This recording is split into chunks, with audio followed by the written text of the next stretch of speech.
মুত্তাফাক আল বুখারী মুসলিমের হাদিস।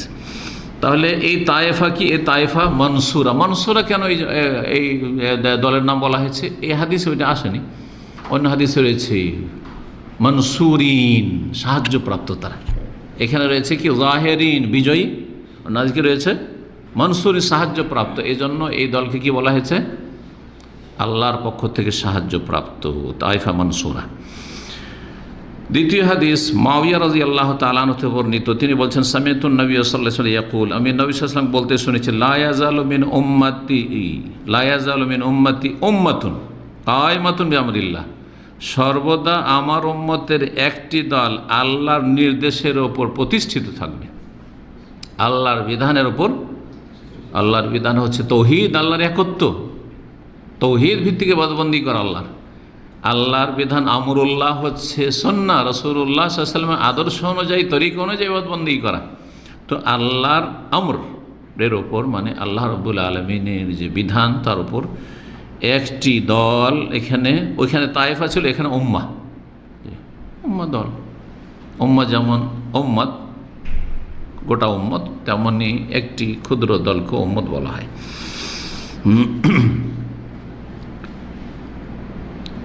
তো বলছেন যে একটি দল সবসময় প্রতিষ্ঠিত থাকবে আল্লাহ নির্দেশের ওপর। লা ইয়াদুররুহুম মান খাযালাহুম, তাদের ক্ষতি করতে পারবে না যারা তাদেরকে লাঞ্ছিত করতে চাইবে। খাজালা মানে হচ্ছে অসহায় ছেড়ে দাও, কেউ সাথ দিচ্ছে না। যদি আপনাকে একা ছেড়ে দেয়, অসহায় অবস্থায়, জুলমের শিকার, দুর্বল হয়ে আছেন, কেউ পাশে দাঁড়ায় না, এটা হচ্ছে, অথচ পারবে সহযোগিতা করতে, এটাকে খাজালা এখজল বলা হয়। হ্যাঁ, একা ছেড়ে দাও, অসহায় ছেড়ে দাও। যারা তাকে একা ছেড়ে দিতে চাইবে, একঘরা করতে চাইবে, লাঞ্ছিত অপদস্থ করতে চাইবে, তারা তাদের কোনো ক্ষতি করতে পারবে না, কোনো ক্ষতি করতে পারবে না। ওয়ালা মান খালাফাহুম, আর যারা তাদের বিরোধিতা করবে, তারাও কোনো ক্ষতি করতে পারবে না। হাত্তা ইয়াতিয়াহুম আমরুল্লাহ, যতক্ষণ পর্যন্ত আল্লাহর নির্দেশ না চলে আসে। যেই আগের হাদিসের তাফসীর করলাম, মুমিনদের রূহগুলি কবজ করা পর্যন্ত। ওয়াহুম আলা যালিকা, এর ওপরই তারা প্রতিষ্ঠিত থাকবে। মুত্তাফাক, এই হাদিসটিও বুখারী মুসলিমের হাদিস। ফিরকান নাজিয়া শব্দটি যে এসছে, ফিরকান নাজিয়ার হাদিসটি এখানে নিয়ে আসেননি লেখক। সে হাদিস আপনাদের জানা আছে। কি হাদিস, কে বলতে পারে? হ্যাঁ, মানে নাই।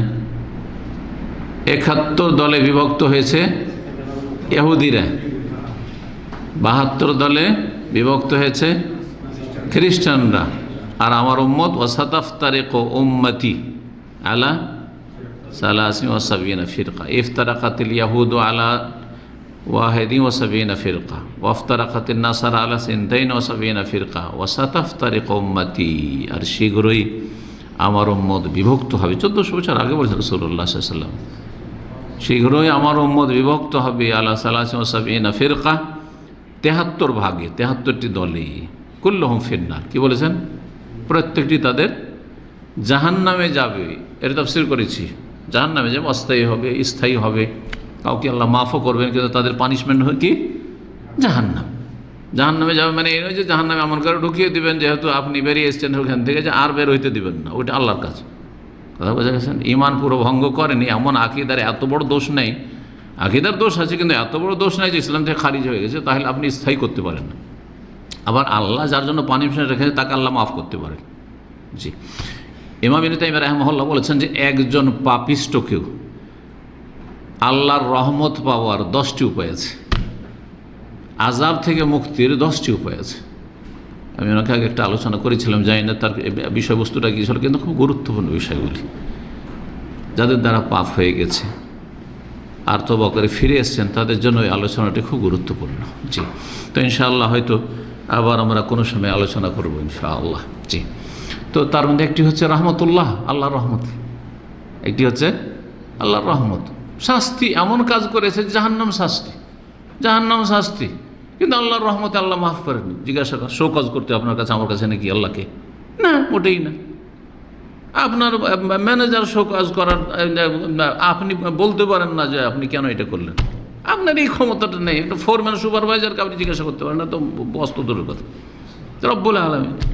তার বান্দা যাকে ইচ্ছা জান্নাত, যাকে ইচ্ছা জাহান্নাম দেবেন। যদিও আল্লাহ রাব্বুল আলামিন মানুষের ঈমান আমলের উপর ভিত্তি করে দেবেন, কিন্তু আল্লাহর রহমত তার উপর সব কিছুর উপর আছে।